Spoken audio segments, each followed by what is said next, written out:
ॐ नमो भगवते वासुदेवाय।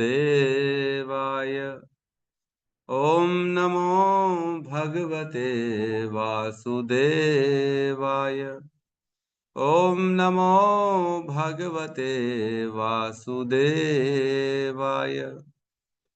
यः स अनुभावम् खिलं श्रुतिसारमेकम् आध्यात्मदीपम् अतितीर्षितां तमोऽन्धम् संसारिणां करुणयाः पुराणगुह्यम् तं व्याससूनम् उपयामि गुरुं मुनीनाम्। नारायणं नमस्कृत्य नरं चैव नरोत्तमं देवीं सरस्वतीं व्यासं ततो जयमुदीरये। श्रवणतां स्वकतः कृष्ण पुण्यश्रवण कीर्तिनः हृदयन्तस्तो हि भद्राणि विधुनोति सुहृत् सतां। नष्टप्रायेषु अभद्रेषु नित्यं भागवत सेवया भगवती उत्तम श्लोके भक्तिर्भवति नैष्टिकी। कृष्णाय वासुदेवाय देवकी नंदनाय च नंद गोप कुमाराय गोविंदाय नमो नमः। जय श्री कृष्ण चैतन्य प्रभु नित्यानंद श्री अद्वैत गदाधर श्रीवासादि गौर भक्त वृंद। हरे कृष्णा कृष्णा कृष्णा हरे हरे, हरे राम राम राम हरे हरे। हरे कृष्णा कृष्णा कृष्णा हरे हरे, हरे राम राम राम हरे हरे। हरे कृष्णा कृष्णा कृष्णा हरे हरे, हरे राम राम राम हरे हरे। हरे कृष्णा। सभी भक्तों का स्वागत है प्रातःकालीन श्रीमद् भागवतम के सत्र में। हम लोग पहले कैंटो में चर्चा कर रहे हैं 11वें अध्याय पे। तो कल हमने 3 श्लोकों को लिया था। हमने लिया था 26, 27 और 28। राइट, ये 3 श्लोकों को हमने लिया था। तो एक बार रिवीजन कर लेते हैं। 26 में कहते हैं कि श्री भगवान का वक्ष स्थल लक्ष्मी देवी का निवास स्थल है। उनका चांद जैसा मुखड़ा उन नेत्रों के लिए जलपात्र के समान है जो सुंदर वस्तुओं के लिए सदैव ललायित रहते हैं। उनकी भुजाएं प्रशासक देवताओं के लिए आश्रय स्थल है और उनके चरण कमल उन शुद्ध भक्तों की शरण स्थली है जो श्री भगवान के अतिरिक्त ना तो कुछ चाहते हैं, ना तो कुछ कहते हैं और ना गाते हैं। तो हमने पढ़ा था, है ना, श्रवंती गायंती गृणंती साधव। जो साधु होते हैं, जो भगवान की भक्ति में लगे रहते हैं, वो केवल क्या चीज गाते हैं? श्रवणती, क्या सुनते हैं? भगवान के बारे में सुनते हैं। और गाते क्या है? श्रवणती गायंती, भगवान की ही कीर्ति का गायन करते हैं। और गृणंती मतलब उसी का ही खुद ही स्मरण, खुद ही बोलेंगे और खुद ही सुनेंगे। स्मरंती, श्रवंती गायंती गृणंती साधव, जो साधु है उसी में लगे रहते हैं। फिर 27 नंबर श्लोक में हमने पढ़ा, जब श्री भगवान द्वारका के राजमार्ग से होकर गुजर रहे थे, तब एक ऐसा श्वेत छत्र द्वारा उनके सिर के धूप को बचाया जा रहा था। श्वेत पंखों वाले चामर अर्ध वृत्ताकार में झल रहे थे और मार्ग पर फूलों की वर्षा हो रही थी। पीतांबर तथा फूलों के हार से वे इस प्रकार प्रतीत हो रहे थे मानो श्याम बादल एक ही साथ सूर्य, चंद्रमा, बिजली तथा इंद्रधनुष से घिर गया हो। तो हमने इसका श्लोक का बताया था अद्भुत उपमा। इस श्लोक का शीर्षक हो गया अद्भुत उपमा। जो कभी हमने सोचा नहीं, ऐसी चीजें हो रही है। चंद्रमा भी है, सूर्य भी है, सितारे भी हैं, इंद्रधनुष भी है और काला बादल भी है। ऐसा पॉसिबल नहीं है, लेकिन भगवान जहाँ हैं वहाँ सब कुछ पॉसिबल है। तो इस प्रकार की उपमा दी गई है कि भगवान वहां से जा रहे हैं तो ऐसा लग रहा है कि काले बादल जो है सूर्य के द्वारा, जो है सूर्य उनके सर पे है जो सफेद रंग का छत्ता है, और 2 चावर जो अर्ध चंद्रमा रूपी उनके ऊपर जो है सात्यकी और उद्धव जो है उनको चावर से झुला रहे हैं उनके आजू बाजू में। और उसके जो भगवान की माला है वो इंद्रधनुष के समान लग रही थी। और जो रास्ते में पूरे फूल बिछे हुए थे वो सितारों की तरह लग रहे थे, नक्षत्र, अलग अलग नक्षत्रों की तरह फूल लग रहे थे। इस प्रकार का वर्णन बताया जा रहा है इस श्लोक में। फिर उसके बाद 28 नंबर श्लोक में बताते हैं, अपने पिता के घर में प्रवेश करने पर उन्हें उनकी माताओं ने गले लगाया और श्री भगवान ने उनके चरणों पर अपना सिर रखकर उन्हें प्रणाम किया। माताओं में देवकी प्रमुख थी, जो उनकी वास्तविक माता है। तो भगवान की हमने कल पढ़ा 18 माताएं हैं, जिनमें देवक की 7 पुत्रियां जो थी उनसे भगवान वसुदेव ने विवाह किया था। तो वो सातों की सातों हो गई, और इसके अलावा और उनकी इन्होंने 11 और पत्नियां थी, तो टोटल 18 पत्नियां थी जो भगवान की माताएं कहलाई, और सभी से वसुदेव को पुत्र थे, बहुत सारे पुत्र थे। तो सोचो, द्वारका इतना बड़ा था, वसुदेव की 11 रानियां, 18 रानियां, उनसे सबसे पुत्र, उन सबके और पुत्र, मतलब कृष्ण के कजिन्स जो हैं उनसे भी उनका वंश तो बढ़ेगा ही बढ़ेगा। और कृष्ण के खुद के 16,108 रानियां, उन सब से 10-10 पुत्र। कितना बड़ा खानदान हो जाएगा नाम ही सोचने में आदमी टाइम लगेगा, इतना नाम कहाँ से आएगा, इतने लोगों का नाम। तो इतना बड़ा भगवान का घर है, जो 16,108 रानियों से सबसे 10-10 पुत्र, मतलब 1,61,000 80 पुत्र, 1,61,080 पुत्र भगवान के, स्वयं के, कृष्ण के, है ना। ये सारे के सारे, फिर इनकी भी विवाह हुआ होगा, इन सब के भी बच्चे हुए होंगे, तो बाप रे कितना बड़ा खानदान हो जाएगा। समझ के बारे।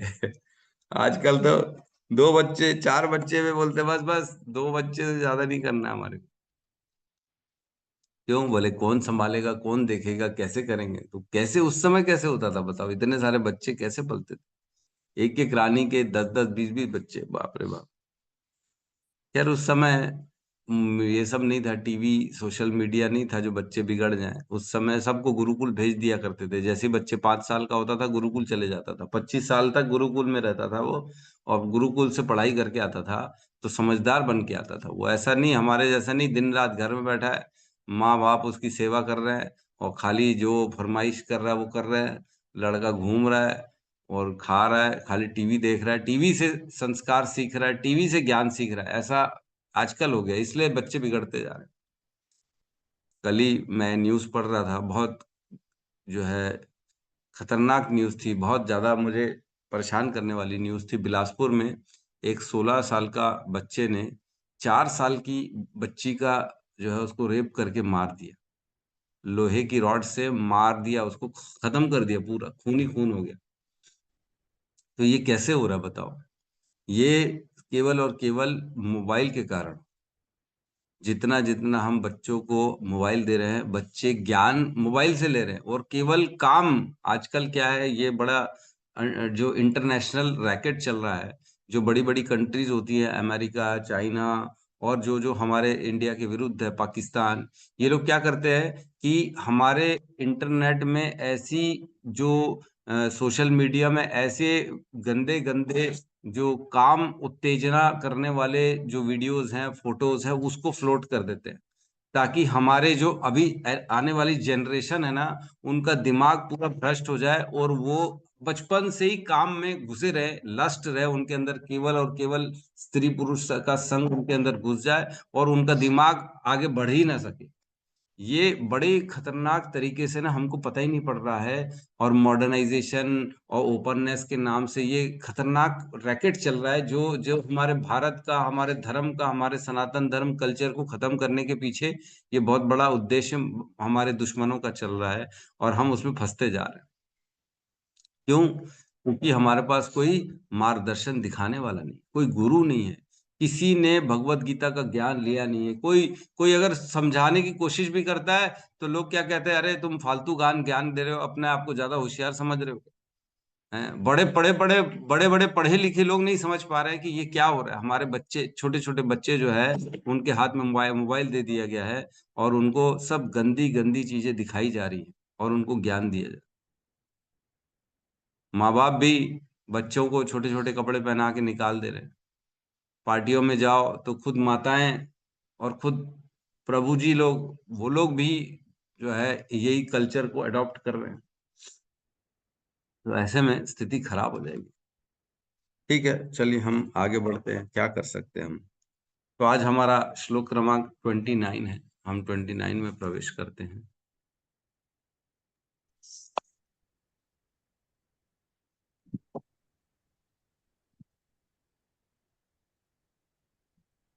एट 28 तो हो गया था, हाँ।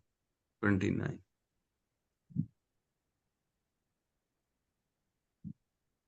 क्लियर है? जी प्रभु जी। तापुत्रम तापुत्रम कंकमारोप्य तापुत्रम् आरोप्य स्नेह स्नुत पयोधरा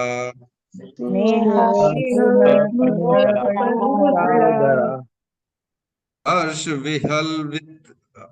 विहल विलितात्मानः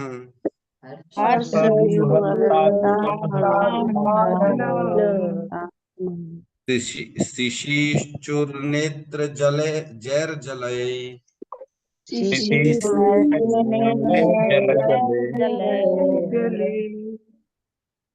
ताः पुत्रम् अंकम् आरोप्य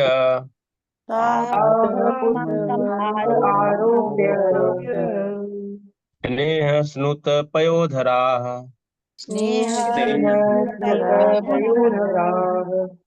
हर्षव्यूहलितात्मानः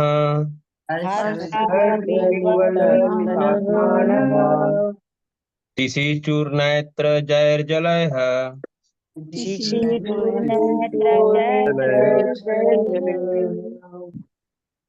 ताः पुत्रम् अंकमारोप्य ताः पुत्रम् आरोप्य स्नेहासुतापयोधरः स्नेह हर्षाभिवलितात्मानः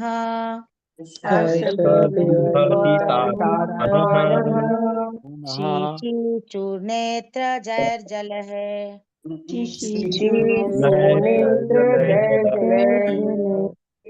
हरे कृष्णा। अनुवाद। माताओं ने अपने पुत्र को गले लगाने के पश्चात उन्हें अपनी अपनी गोद में बिठाया। विशुद्ध स्नेह के कारण उनके स्तनों से दूध निकल आया। वे हर्ष से विभोर हो गई और उनके नेत्रों के अश्रुओं से श्री भगवान भीग गए। ओम अज्ञानतिमिरन्धस्य ज्ञानाञ्जनशलाकया चक्षुरुन्मिलितं येन तस्मै श्री गुरुवे नमः। श्री चैतन्य मनोभीष्टं स्थापितं येन भूतले स्वयं रूपः कदा मह्यं ददाति स्वपदान्तिकम्। वन्देऽहं श्रीगुरु श्रीयुतपदकमलं श्रीगुरून् वैष्णवांश्च श्रीरूपं साग्रजातं सहगण रघुनाथान्वितं तं सजीवं साधुवैतं सावधूतं परिजन सहितं कृष्ण चैतन्य देवं श्री राधा कृष्ण पादान सहगण ललिता श्री विशाखान्वितांश्च। हे कृष्ण करुणा सिंधु दीन बंधु जगतपते गोपेश गोपिका कांता राधा कांत नमस्तुते। तप्त कांचन गौरांगी राधे वृंदावनेश्वरी वृषभानुसुते देवी प्रणमामि हरि प्रिये। वाञ्छाकल्पतरोभश्च कृपा सिन्धुभ्य एव च पतितानां पावनेभ्यो वैष्णवेभ्यो नमो नमः। नमो विष्णुपादाय कृष्णपृष्ठाय भूतले श्रीमते भक्तिवेदांत स्वामीति नामिने। नमस्ते सारस्वते देवे गौरवाणी प्रचारिणे निर्विशेष शून्यवादी पाश्चात्य देशतारिणे। जय श्री कृष्ण चैतन्य प्रभु नित्यानंद श्री अद्वैत गदाधर श्रीवासादि गौर भक्त वृंद। हरे कृष्णा कृष्णा कृष्णा हरे हरे हरे राम राम राम हरे हरे कृष्णा। तो यहाँ पे भगवान द्वारका में प्रवेश कर रहे। सबसे पहले वो अपने पिता के महल में गए, अपने महल में नहीं गए ना उनका अलग महल है, पिता का महल अलग है, जहाँ पे वसुदेव की 18 रानियां रह रही हैं। तो उस महल में पहले प्रवेश किया और अपनी माताओं से मिला, उनके गले लगे और उनको फिर बाद में उनके चरण पे माथा टेका। फिर कह रहे हैं इस श्लोक में, ता पुत्रम अंक मारोप्य, तब वे सभी जो है ना पुत्र को गोद में ले लिया। अंक मारोप्य, उन्होंने सभी माताओं ने कृष्ण को अपने गोद में ले लिया। सभी 18 की 18 माताओं ने कृष्ण को गोद में ले लिया। तो यहाँ कहने का मतलब यह है कि भगवान ऐसा प्रतीत कर रहे हैं कि सभी के गोद में भगवान चले गए एक साथ एक समय में। सबको ऐसा लग रहा है कि कृष्ण तो मेरी गोद में आके बैठे हैं। ये कृष्ण का गुण है। जैसे ब्रह्म विमोहन लीला में भगवान जो है ना, जब सारे बच्चे ब्रह्मा जी चोरी कर लेते हैं तो भगवान अपना विस्तार कर लेते हैं और भगवान अपने आप को गाय भी बनाते हैं, अपने आप को जो है छड़ी भी बना देते हैं, अपने आप को उसके दोस्त भी सखा भी बना देते हैं, स्वयं का विस्तार करते हैं। तो यहाँ पे भी भगवान ने अपना स्वयं का विस्तार किया होगा और सभी की गोद में एक साथ एक समय में पहुंच गए। उनको सबको लग रहा है कि कृष्ण तो केवल मेरी गोद में आके बैठे हैं, है ना। अंक मारे प्यो स्नेह स्नुत पयोधरा, तो उनके स्नेह के कारण, विशुद्ध स्नेह के कारण उनके स्तनों से दूध निकल आया। फिर कह रहे हैं हर्ष विहल विलात्मनः, हर्ष प्रसन्नता से वो सारी की सारी विभोर हो गई, इतनी ज्यादा उनके अंदर प्रेम, इतनी इतनी ज्यादा प्रसन्नता हो गई कि उनके नेत्रों से इतना जल निकल आया।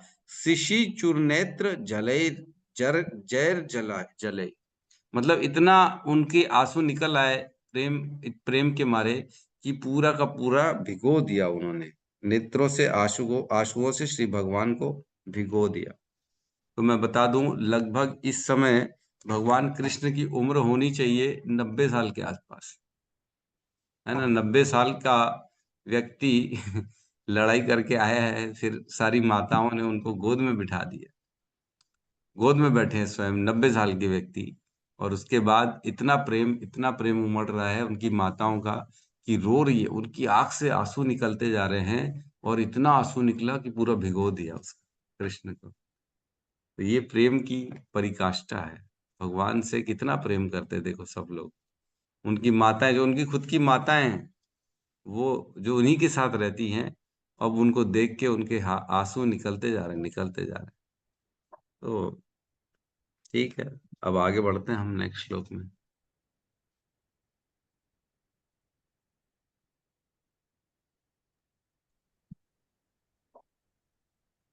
तीस नंबर श्लोक लेते हैं।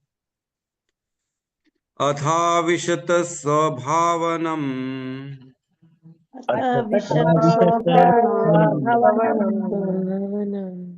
सर्व कामम अनुत्तमम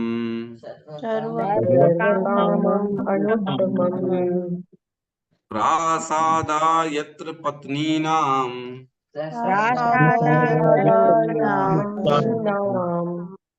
सहस्राणि च षोडशः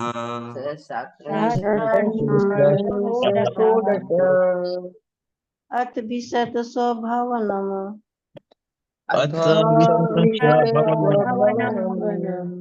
सर्व कामम अनुत्तमम प्रसादा यत्र पत्नीनाम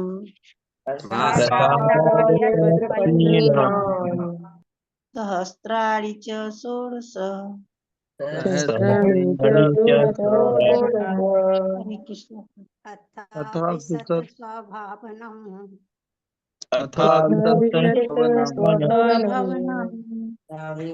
कामम अनुत्तमम यत्र पत्नीनाम सहस्राणि च षोडश।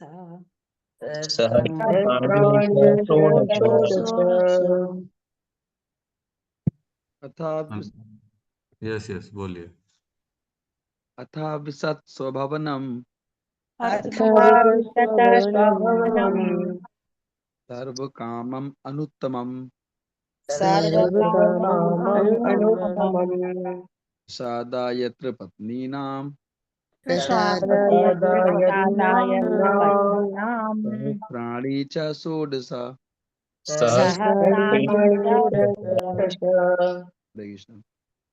अनुवाद। तत्पश्चात श्री भगवान अपने महलों में प्रविष्ट हुए, जो सभी प्रकार से परिपूर्ण थे। उनमें उनकी पत्नियां रहती थी और वे 16,000 से अधिक थी। तो ये श्लोक जो है इसमें बता रहे हैं, अब यहाँ अब तत्पश्चात मीन्स उसके बाद, किसके बाद, जब वो अपने पिता के महल में अपनी माताओं से मिले, सबसे मिले, सबकी गोद में बैठे, उनसे आदान प्रदान किया होगा, जो भी लेन बातचीत की होगी, उसके बाद अब घर आ रहे हैं अपने नहीं तो आजकल लोग पहले पत्नी से मिलते हैं फिर घर जाते हैं माता से मिलने। यहाँ पे कह रहे हैं अथा विशत स्वभवनम। अथा विशत मीन्स अब उसके बाद प्रविष्ट किए, उन्होंने प्रवेश किया अपने स्वभवनम, अपने भवन में प्रवेश किया उन्होंने। सर्व कामम अनुत्तमम, कौन सा भवन, भगवान का जो महल था वो सर्व कामम अनुत्तमम, हर काम हर फैसिलिटी से परिपुक्त था, मतलब वेल फर्निश्ड, सर्व सुविधा युक्त, सारे प्रकार के ऐशो आराम से युक्त स्वभवनम, मतलब ऐसा भवन था भगवान का जहाँ हर चीज की फैसिलिटी उस भवन में अवेलेबल थी। तो हम ऐसा समझ सकते हैं कि उस समय भी एडवांसमेंट तो था, सब चीजें थी। इसका मैं अनुवाद पढ़ता हूँ तो आपको पता पड़ेगा कि भगवान का जो महल था कितना कितना ऐश्वर्य, कितना कितना कुछ था उस महल में। और कह रहे हैं प्रसादा यत्र पत्नी नाम, प्रसादा मीन्स जो महल थे भगवान के, यत्र पत्नी नाम, जहां पे सारी भगवान की पत्नियां रहती थी।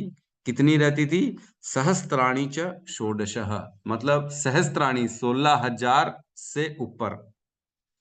षोडशः मीन्स 16 और सहस्त्राणी मीन्स 1000, 16,000 से ऊपर। च मीन्स प्लस, इसके ऊपर जितनी पत्नियां भगवान की थी वो अपने महलों में रहती थी। फिर भगवान सारे के सारे मतलब उन्हीं महलों में प्रवेश किए।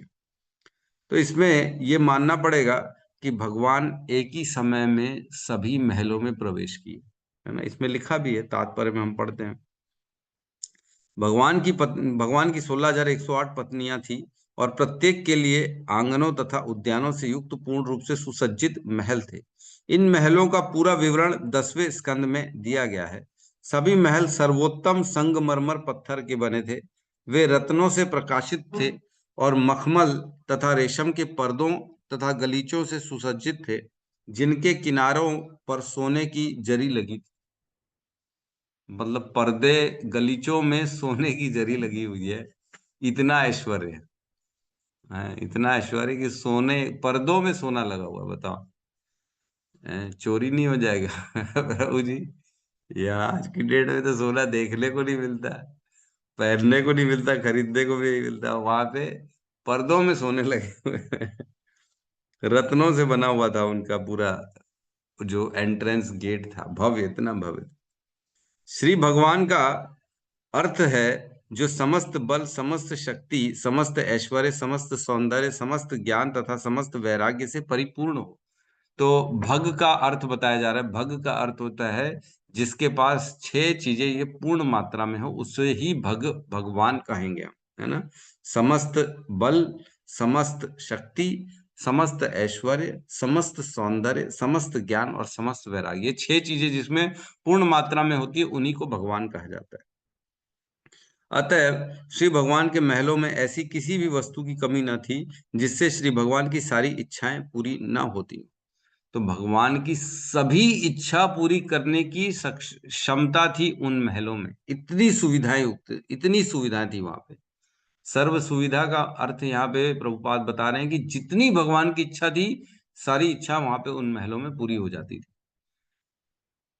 आज सोचो हमारे घर में हम जो चाहते, सारी इच्छाएं तो हमारे घर में नहीं होती ना पूरी। इतनी फैसिलिटी तो हमारे घर में भी नहीं है जितनी भगवान के घर में।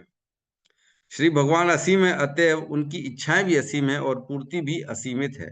प्रत्येक वस्तु असीम होने के कारण यहाँ पर संक्षेप में सर्व कामम अर्थात सभी वांछनीय वस्तुओं को से पूर्ण कहा गया है। तो भगवान के यहाँ पे लग्जरी की बातें बताई गई हैं, किस प्रकार भगवान का घर जो था एकदम सुसज्जित था, पूर्ण रूप से हर हर चीज वहां पे अवेलेबल थी भोग के लिए, या जिस भी जरूरत के हिसाब से जैसा भी करें, वो हर चीज थी जो भगवान को चाहिए थी।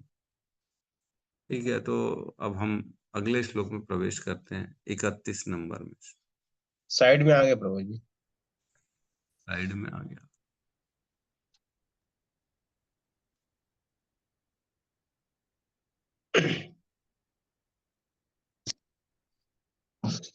अभी ठीक है। ठीक है प्रभु। पत्न्या पत्नीं प्रोष्य गृहानुपागतम्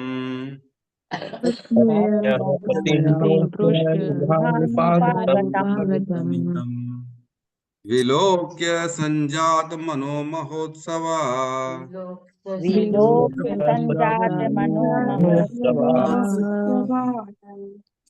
उत्तस्थूरारात सहसा नाशयात्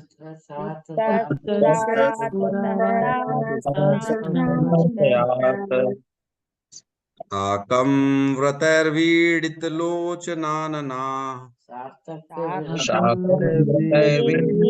लोचनाननः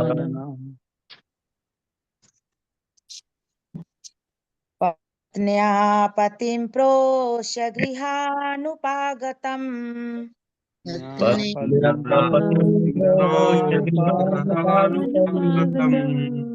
विलोक्य सञ्जातमनुमहोत्सवः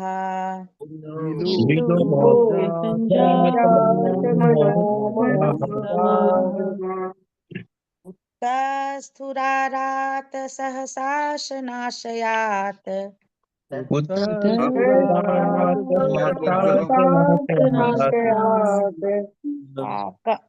साकं व्रतैर्व्रीडित लोचनाननः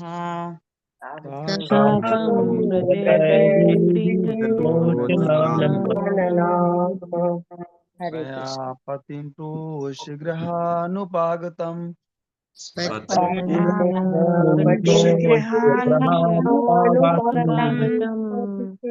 विलोक्य सज्जात मनो महोत्सवः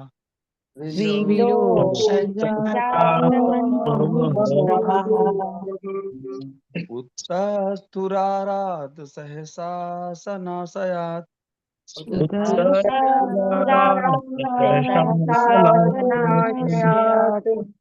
साकं व्रतैर्वीडितलोचनाननः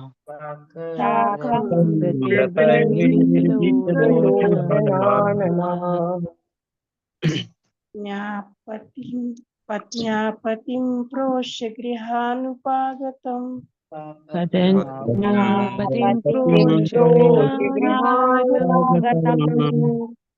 लोकसज्जातमनो महोत्सवः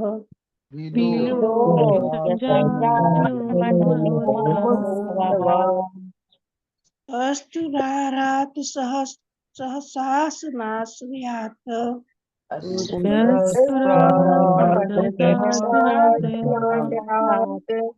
साकं व्रते व्रीडितलोचनाननः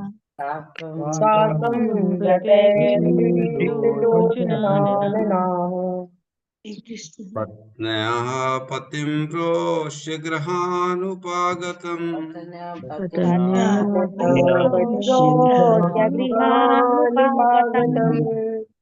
विलोक्य सञ्जातमनो महोत्सवा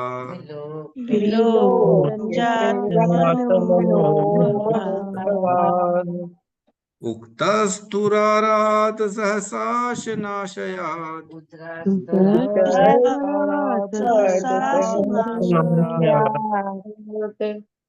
साकं व्रतैर्वीडितलोचनानना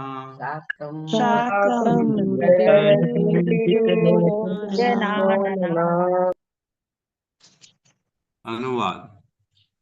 दीर्घ काल तक बाहर रहने के पश्चात अपने पति को घर आया देखकर भगवान श्री कृष्ण की रानियां मन ही मन अत्यंत हर्षित हुई। वे अपने अपने आसनों तथा ध्यान से तुरंत उठकर खड़ी हो गई। सामाजिक प्रथा के अनुकूल उन्होंने लज्जा से अपने मुख ढक लिए और दृष्टि नीची किए देखने लगी। तो ये श्लोक का जो ना अर्थ बिल्कुल अलग है। हम इसको पढ़ने की कोशिश करते हैं, समझने की कोशिश करते हैं। इसमें लिखा है पत्न्यः पतिं प्रोष्य गृहानुपागतम, मतलब पत्न्यः जो पत्नियां थी भगवान की 16,108, पतिम प्रोष्य जब पति घर में प्रवेश किया, जब कृष्ण घर में प्रवेश किया, गृहानुपागतम तो जब वो घर काफी समय के बाद, जब दीर्घ काल तक बाहर थे, उसके बाद वो घर से दूर गए थे, फिर वापस आए हैं अभी बहुत समय के बाद। तब क्या किया उन्होंने? विलोक किया, मीन्स देखकर, भगवान की पत्नियों ने भगवान को देखकर क्या किया? संजात मनो महोत्सव, मतलब सम्यक रूप से वो मन ही मन में बड़ी इतना हर्ष हो रहा था कि जैसे महोत्सव हो उनका, कोई बहुत बड़ा उत्सव नहीं, महोत्सव। उत्सव तो एक छोटा उत्सव होता है और महोत्सव मीन बड़ा महोत्सव। तो मन ही मन में उनके इतना बड़ा महोत्सव हो गया कि जैसे कृष्ण उनके पति काफी समय के बाद घर में वापस लौट आए हैं। और क्या कहें, उक्तस्तुरारात सहसाश नाशयात। तो उक्तस्तुरारात, तो यहाँ पे कह रहे हैं तस्तुसार, यहाँ पे कह रहे हैं वो उठी, और जैसे उन्होंने दूर से ही देखा कृष्ण को प्रवेश करते हुए, तो अपने अपने स्थानों से सहसा मतलब एकाएक अपने अपने आसनों से वो उठ गई, और किसी भी और अन्य ध्यान आदि वस्तु में, किसी भी ध्यान में थी वो, तो वो ध्यान भी टूट गया, और वो ध्यान छोड़ के अपने आप अपने अपने अपने आसनों से वो सारी की सारी उठ के खड़ी हो गई।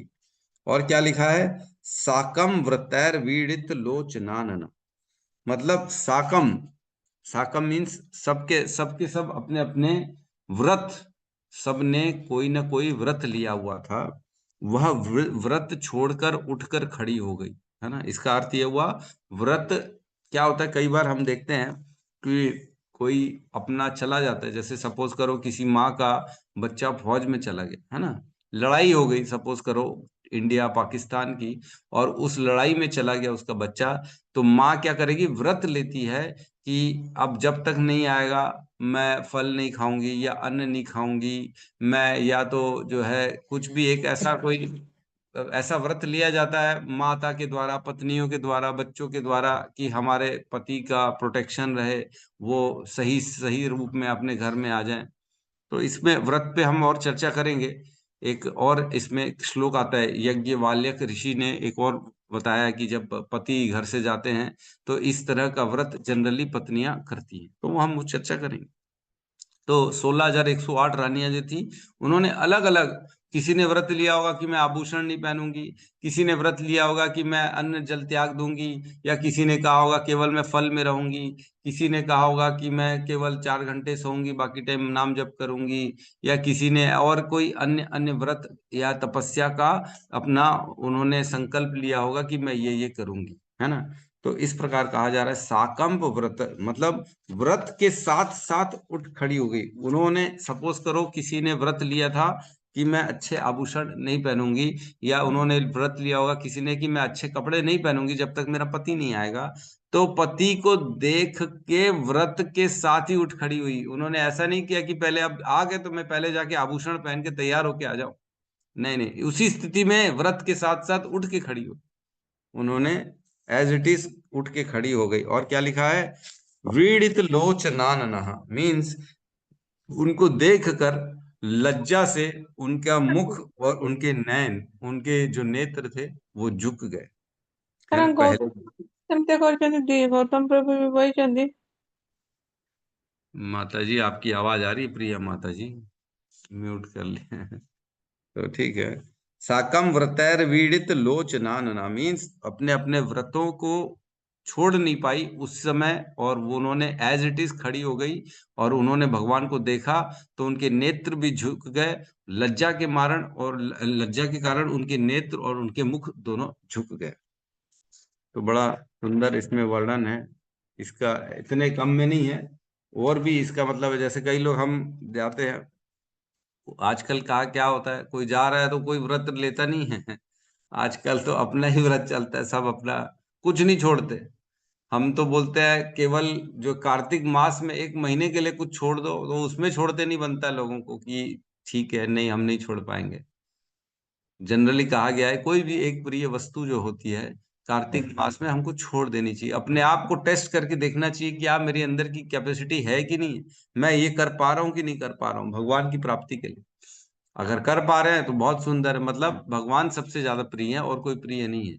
लेकिन हम आज की डेट में कोई मोबाइल टीवी नहीं छोड़ पा रहा है। हम तो देखते हैं कि कई लोग बोलते हैं ना हमारे गुजर गए, अभी तो 13 दिन तक हमारे घर में सूतक लगा हुआ है।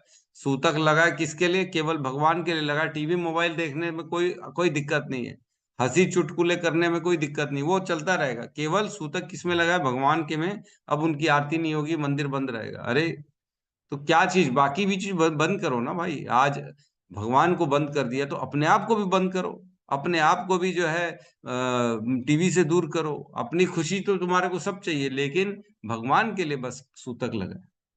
तो ये सब गलत धारणाएं, ये धीरे धीरे इसी को कैटव धर्म कहा जाता है। कैटव धर्म मीन्स बस अपने हिसाब से धर्म बना दिया गया, जो कहीं पे भी शास्त्रों में नहीं लिखा गया। अपने हिसाब से दिखाने मात्र के लिए, भाई हमारे यहाँ सूतक लगा है, हम तो अब भगवान को 4 दिन 6 दिन पूजा नहीं करेंगे, दूर रहेंगे, और खुद खाएंगे, खुद पिएंगे, खुद मोबाइल भी देखेंगे, खुद टीवी भी देखेंगे, मूवी भी देखेंगे, बातें भी करेंगे, हंसी ठिठोली भी करेंगे, लेकिन सूतक भगवान के लिए लगा। तो इस तरह के लोग व्रत ले लेते हैं जो कि कलयुग के व्यर्थ के व्रत है। ऐसे व्रतों से कुछ मिलना जरूर, कुछ नहीं मिलना है, ये व्यर्थ के व्रत है। हमें शास्त्र पढ़ना चाहिए, शास्त्र के मार्गदर्शन में अपने आप को लगाना चाहिए, जो शास्त्र कहते हैं वैसे करना चाहिए। तो शास्त्र जो है ना, एक यज्ञालवक वक्य ऋषि हुए, उन्होंने एक व्रत के बारे में बताया जिसको पति का व्रत कहा गया है। प्रोषित प्रति का व्रत। इसमें प्रोषित पति का व्रत मीन्स जब पति चला जाए तो क्या व्रत होना चाहिए उसके बारे में बताया है। मैं वो श्लोक पढ़ा के सुना रहा हूं आपको, है ना। लिखा है, क्रीडां शरीर संस्कार समाजोत्सव दर्शनम यस हास्यम पर गृहे यानम त्यजेत प्रेषित भृत कहा। मीन्स जो पत्नियां होती हैं, जब पति चला जाता है तो जनरली ये व्रत को रखना चाहिए। क्रीडाम शरीर संस्कार, क्रीड़ा नहीं करनी चाहिए उस पत्नी को जिसका पति चला गया हो, मतलब खेलना नहीं चाहिए, है ना। कोई भी गेम्स या खेलते ना, लूडो खेल लिए या कोई बाहर चले गए, हम तो स्पोर्ट्समैन हैं, हम तो ये खेलते हैं वो, तो क्रीड़ा नहीं करना चाहिए। और शरीर संस्कार मीन्स शरीर को सुंदर आभूषणों से सुसज्जित नहीं करना चाहिए। अपने शरीर को सौंदर्य और बढ़ाना, अच्छे अच्छे कपड़े पहन रहे हैं, अच्छे अच्छे सुंदरता वाली ऐसी चीजें कर रहे हैं, क्रीम पाउडर लगा रहे हैं, मेकअप कर रहे हैं, या इस तरह का काम नहीं करना चाहिए। इसमें लिखा है, भैया मैं नहीं कह रहा हूं ना, बाद में मत बोलना कि आपने बोला ये मैं बता रहा हूँ, केवल जो लिखा है वो बता रहा हूँ।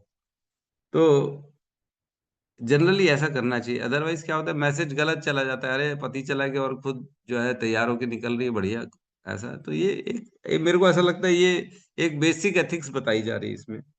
और क्या कह रहे हैं, समाज उत्सव दर्शनम। समाज या अलग अलग उत्सव जो होते हैं, जहाँ पे प्रोग्राम हो गया या कहीं पे जो है मेला लगा हुआ है या कहीं कुछ और है, तो ऐसी जगह उनको नहीं जाना चाहिए। जैसे हम जानते हैं कि जैसे सती माता थी, सती माता के पति नहीं जा रहे थे शिव जी, तो भी वो अकेली चली गई अपने पिता के उत्सव में जो यज्ञ था। अगर वो पति नहीं जा रहा है तो नहीं जाना चाहिए था इनको भी, लेकिन ये चली गई।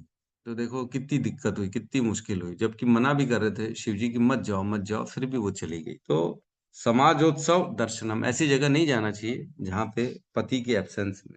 और क्या कह रहे हैं, हास्याम पर गृहे यानम, मतलब हंसी ठिठोली नहीं करनी चाहिए ज्यादा, और दूसरों के घर नहीं जाना चाहिए। पर गृह यानम, दूसरों के घर, अब पता लगा पति चला गया बॉर्डर में लड़ने, और माता जी जो घर में है वो बोले अब चलो टाइम मिल गया, पति तो चले गए, अलग अलग फ्रेंड्स के घर होके आ जाती हूँ, मिलने चले जाती हूँ, अपने पुराने दूर दूर के रिश्तेदार अभी बहुत समय से बुला रहे थे, अब समय मिल गया मैं होके आ जाता, ऐसा नहीं करना चाहिए। तो ये लिख रहा है, त्यजेत प्रोषित भृत का, जो भृत का मीन्स जो पत्नी है, उसको ये चीजों को फॉलो करना चाहिए कि ये सब चीजें नहीं करे जब पति जाते हैं। तो इस तरह के व्रत ले सकते हैं कोई भी। हम देखते ही है, माता अपने बच्चों के लिए लेती है और पत्नियां पति के लिए लेती हैं। बड़ा आजकल चलन है जो करवा चौथ व्रत का। करवा चौथ व्रत सब पत्नियां जनरली रखती हैं, जिसमें पति के लिए वो व्रत रखती है, कुछ नहीं खाती है पीती हैं, रात को फिर जो जो भी है वो पूरा करके फिर अपना पति को देख के, चांद को देख के खाती है। तो ये एक एग्जाम्पल बताया जा रहा है कि इस तरह से अनेक व्रत ले सकती है। तो जो कृष्ण की पत्नियां थी, उन्होंने सब ने कुछ न कुछ व्रत लेके रखा था, और जैसे ही कृष्ण को देखा उन्होंने, तो व्रत को छोड़ना तक भूल गई और कृष्ण को देखते रह गई वो, और उठ के खड़ी हो गई वो अपने अपने आसनों से। तो इसमें एक चीज लिखी हुई है कि कृष्ण जो हैं वो सभी के महलों में एक साथ एक समय पे पहुंचे। समझ में आ रहा है, सभी 16,108 जो महल थे, सभी महलों में एक साथ एक समान एक टाइम में पहुंच गए। तो भगवान अपना हम जानते हैं विस्तार करते हैं, ऐसा नहीं है कि भगवान एक एक करके 16,108 रानियों के पास गए। तो इसमें लिखा ही है, वे इच्छा अनुसार अनेक आध्यात्मिक स्वरूपों में अपना विस्तार कर सकते हैं, यद्यपि वे अद्वितीय हैं। ठीक है, तो इसमें और लिखा है, अतः मनुष्य को यह जान लेना चाहिए कि श्री भगवान कभी भी जीवों के स्तर पर नहीं होते। तो अपना कंपैरिजन नहीं करना चाहिए भगवान से कि भगवान के लिए व्रत रखा पत्नियों ने और उनकी 16,108 पत्नियां थी, हम भी 2 4 5 तो रख ही सकते हैं। अपना नहीं करना चाहिए कंपैरिजन, क्योंकि इसमें लिखा है जीव उनकी तटस्था शक्ति का विस्तार मात्र है। भगवान की जितनी शक्ति हमारे अंदर नहीं है, हम उनका अनुकरण नहीं कर सकते, हम उनका अनुसरण कर सकते हैं। जो उनके वचन है उनको फॉलो कर सकते हैं, उनके आचरण को हम फॉलो नहीं कर सकते हैं। तो इसमें एक उन्होंने लिखा है कि 16,000 शादियां क्यों करी, तो उसमें प्रभुपाद ने लिखा है, उन्होंने मात्र 16,000 पत्नियों से ब्याह किया और उनमें से प्रत्येक के महल में यह दिखाने हेतु प्रवेश किया कि इस पृथ्वी पर कोई मनुष्य कितना ही बलवान क्यों न हो, वो न तो उनकी समता कर सकता है न उनसे बढ़कर है, अतः ना तो कोई उनके समान है न उनसे बढ़कर है। श्री भगवान सभी विषयों में सदा महान है, शाश्वत सत्य भी यही है कि ईश्वर महान है। तो ये अपनी महानता दिखाने के लिए भगवान ने किया है। 16,108 की कोई और कर ही नहीं सकता इतना, जितनी भगवान में क्षमता है। और जो अभी यज्ञवल्क्य ऋषि का मैंने आपको श्लोक सुनाया, उसी का अर्थ लिया है प्रभुपाद ने आगे। और उसके लिए कहते हैं, लेकिन साथ ही साथ यह भी कहा गया है कि पत्नियां कभी भी अपने पति के समक्ष मलिन अवस्था में उपस्थित ना हो, वे अपने आप को आभूषणों से अलंकृत करें और अच्छे वस्त्र पहने और पति के समक्ष सदैव प्रसन्न तथा हर्षित मुद्रा में जाएं। तो यही बता रहे कि उन्होंने व्रत को छोड़ा नहीं, एज इट इज खड़ी होकर भगवान के सामने चली गई। जिसने सपोज करो अच्छे कपड़े नहीं पहने, आभूषण नहीं पहने, तो भी वो चली गई, क्योंकि वो भूल गई कि हमको व्रत छोड़ना है, तैयार होना है, भगवान आ गए तो अच्छे से उनके सामने जाए। तो व्रत छोड़ा नहीं, एज इट इज पहुंच गई भगवान के सामने, ये कह रहे हैं।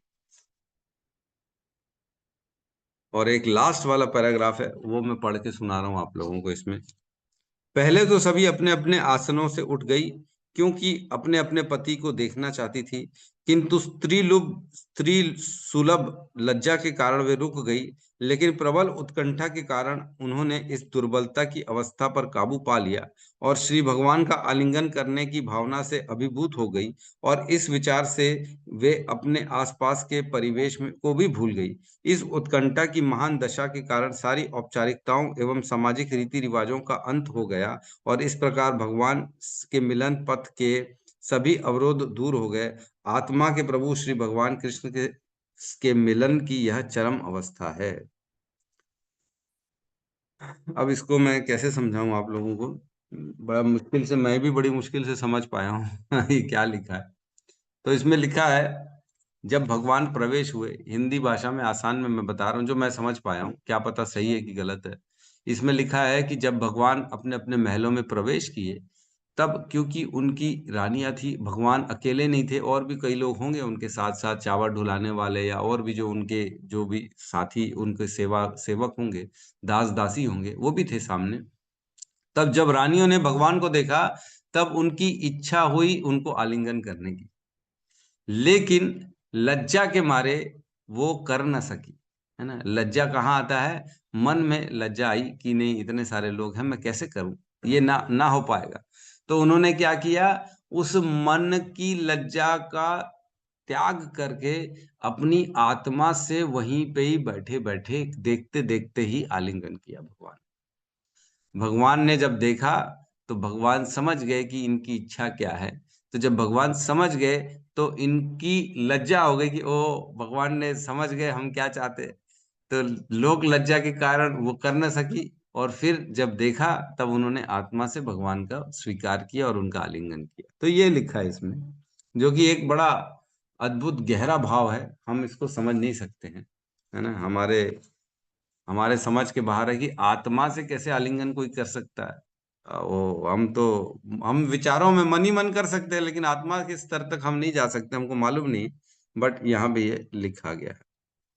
ये नेक्स्ट श्लोक, सॉरी, ये नेक्स्ट श्लोक का वर्णन था जो मैंने इस श्लोक में कर दिया, क्योंकि कनेक्टिविटी है। तो हम अगला श्लोक नहीं लेते, अभी समय हो गया, कल ले लेंगे इसको, अच्छे से कल पढ़ लेंगे। ठीक है, किसी का कोई प्रश्न है तो हम ले सकते हैं।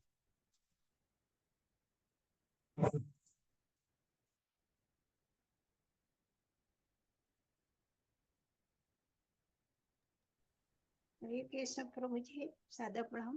प्रभु जी, आपने प्रणाम। अभी कहा कार्तिक में कुछ छोड़ना चाहिए, तो उड़द दाल तो अपन छोड़ते ही हैं, और क्या छोड़ना चाहिए प्रभु जी? कुछ भी छोड़ देना चाहिए। जैसे मैंने पिछले साल मीठा छोड़ दिया था, नहीं पिछले के पिछले साल मीठा छोड़ दिया था। पिछले साल भी हमने कुछ छोड़ा था, मेरे को याद नहीं, बट ठीक से कुछ ना कुछ हमने छोड़ा था। तो छोड़ना चाहिए, अपने घर में भी सिखाना चाहिए। मेरे बच्चों ने भी छोड़ा था, मेरी माता ने भी छोड़ा था, सबने छोड़ा था, कुछ ना कुछ छोड़ते। तो आपको जो प्रिय है, ऐसा लगता है कि ये अच्छी चीज है, ये मेरे को, मैं ये अच्छा करती हूँ, तो उसको छोड़ देना चाहिए 1 महीने के। खाने पीने की जनरली छोड़ा जाता है। कई लोग सोशल मीडिया छोड़ देते, कई लोग व्हाट्सएप छोड़ देते, कई लोग फेसबुक, इंस्टाग्राम, ट्विटर छोड़ देते 1 महीने के लिए। वो भी बड़ा एक तपस्या ही है, आज की डेट में बड़ा मुश्किल है छोड़ना। व्हाट्सएप तो एक दिन में कम से कम 500 बार आदमी देखता होगा, मेरे को ऐसा लगता है। तो वो छोड़ना बड़ी बड़ी बात है।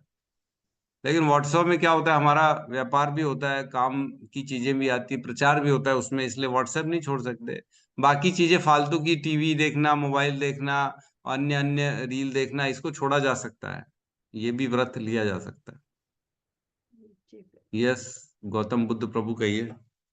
हरे कृष्णा प्रभु जी, धन्यवाद प्रणाम। प्रभु जी, राम। जैसे कि यहाँ पे लिखा है कि जो भगवान के जो महल थे वो संगमरमर पत्थर से मतलब थे, तो जो आध्यात्मिक जगह थे वो भी संगमरमर पत्थर से ही है ना प्रभु जी? अरे वो तो और जबरदस्त है। वो तो हम देख ही नहीं सकते, हम विचार ही नहीं कर सकते, वो इतना भव्य है वो। भगवान का जो गोलोक वृंदावन धाम है, वो चिंतामणि है। चिंतामणि प्रखर भसद विकल्प, वहां पे सब चिंतामणि है। वहां कल्प वृक्ष है, जो चाहो सब मिलता है वहां। तो भवन संगमरमर के होंगे और सब चीजें होंगी वहां पे, सोने रतन चांदी, वहां पे कमी नहीं। मेरू पर्वत पूरा सोने का बना हुआ है, इतना बड़ा है वहां पे, सोना तो वहां वहां बहुत है।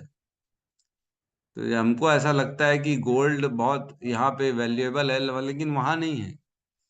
आपको मैं बता दूं, एक रिसर्च आया था, हमारे किसी साइंटिस्ट, नासा वासा ने किया होगा। जब वो उस रिसर्च में मैं पढ़ा, उसमें लिखा गया है कि अगर हम पूरे 9 प्लैनेट्स जो है ना, इनको मालूम, जो 9 प्लैनेट्स है ना, मर्क्यूरी, वीनस, अर्थ, मार्स जो है, तो इन 9 जो ग्रह है, इन 9 ग्रह में बोले सबसे दुर्लभ क्या है, तो उसमें लिखा था लकड़ी। लकड़ी किसी और ग्रह में नहीं है जो लकड़ी पृथ्वी में है, क्योंकि पृथ्वी ही ऐसी है जो लकड़ी उत्पन्न, जहाँ पेड़ पौधे हैं, जहाँ बाकी जनरली नहीं है।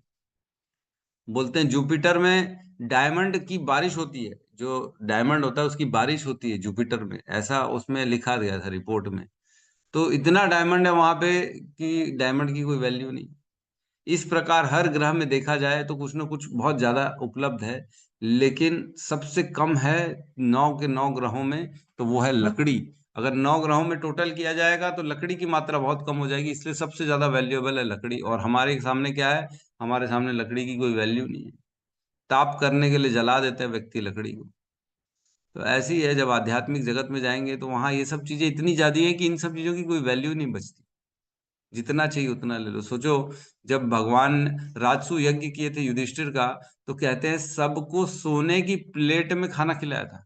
जितने लोग आए थे, ब्राह्मण गरीब, सोने की प्लेट में खाना खिलाया था। सोचो, इतना सोना था। हम तो, बाप रे, सोने, अब चांदी की प्लेट में नहीं खा सकते हम ऐसी स्थिति है। तो वहां पे तो बहुत कुछ है। यस, पद्म प्रिय माता और जी। यस, कहिए कहिए प्रभु जी, गौतम जैसे बाबू। इस योगेश्वर का डेफिनेशन इसमें लिखा है कि प्रभु कि जो भगवान अपने इच्छा अनुसार अपने जो और भी अपने जो रूप वो करते हैं, तो उसका ही मतलब होता है ना प्रभु जी योगेश्वर? इसका मतलब, योगेश्वर योगेश्वर योगेश्वर सभी योगों के ईश्वर। योगेश्वर का अर्थ जो है ना, केवल एक नहीं है। योगेश्वर का अर्थ 3 4 है। योगेश्वर का अर्थ होता है सभी योगों के ईश्वर, मतलब सभी योगों के द्वारा जिसको प्राप्त किया जा सकता है। योग के द्वारा प्राप्त करने वाला केवल कृष्ण है। कुछ भी योग करो, अंतोतगत्वा कृष्ण की प्राप्ति के लिए योग होना चाहिए, और किसी की प्राप्ति के लिए नहीं होना। इसके अलावा यह है, योगेश्वर का मीन्स सभी, सभी प्रकार से सभी जनों के ईश्वर है वो। और सभी का पालन करने वाले हैं योगेश्वर। तो इस तरह से भगवान के नाम के ये 3-4 अर्थ हैं।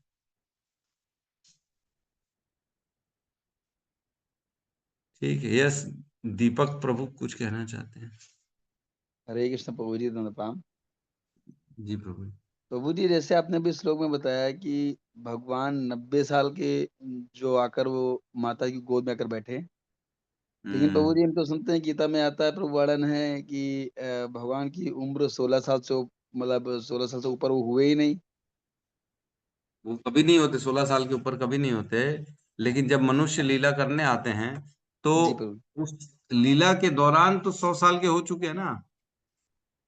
जी जी जी। आज भाई ठीक है, शरीर नहीं बढ़ रहा, शरीर तो वैसी कांति रखी हुई है शरीर में, लेकिन दिख तो रहा है ना कि 100 साल से भगवान यहाँ पे लीला कर रहे हैं। उनकी माताएं तो वृद्ध हो गई होंगी, उनके पिता तो वृद्ध हो गए होंगे ना। जी जी जी तो ये तो मालूम है, दिख तो रहा है। जी 89 वर्ष के थे जब महाभारत युद्ध हुआ था भगवान का। 89, जी प्रभु। 90 साल तो हो ही गया। 90 साल का व्यक्ति भले ठीक है शरीर में बड़े वो छोटे ही होंगे, 16 साल के जैसे दिख रहे होंगे, लेकिन 90 साल तो लीला करते करते हो गए उनको। तो ये तो दिख ही रहा है, सबको दिख रहा होगा कि 90 साल से हमारे साथ में है।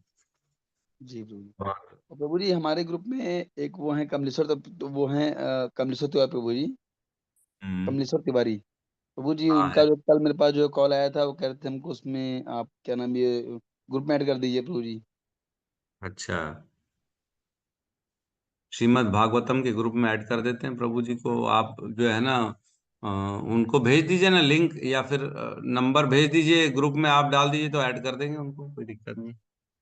अच्छा ठीक है प्रभु जी। वो ग्रुप हम्म। में है प्रभु जी, लेकिन बोलते ही नहीं। हमने कहा था कल आप हैंडल्स करिएगा प्रभु जी, बात कर लिए कर देंगे वो। हाँ, कमलेश्वर प्रभु जी आप कहाँ से हैं? आप अपना अपने बारे में कुछ बताएं। हरे कृष्णा हरे हरे कृष्णा हरे कृष्णा कृष्णा कृष्णा कृष्ण हरे कृष्णा हरे, कृष्णा हरे हरे राम हरे राम हरे राम राम हरे हरे राम हरे राम हरे राम राम हरे राम हरे। राम हरे हरे। मस्त भक्त वृंद की जय। जय जगत गुरु शील प्रभुपाद की जी जय। जय। जय। निताई गौर प्रेमानंदे हरि हरि बोल। हरि हरि बोल, हरि हरि बोल। बोल। हरि हरे हरि। कृष्णा प्रभु जी, हरे बहुत बहुत कृष्ण प्रभु जी, धन्यवाद। हरे धन्यवाद। कृष्णा प्रभु जी, दंडवत बहुत बहुत प्रणाम। धन्यवाद आपका। हरे राम। प्रभु जी, धन्यवाद। धन्यवाद।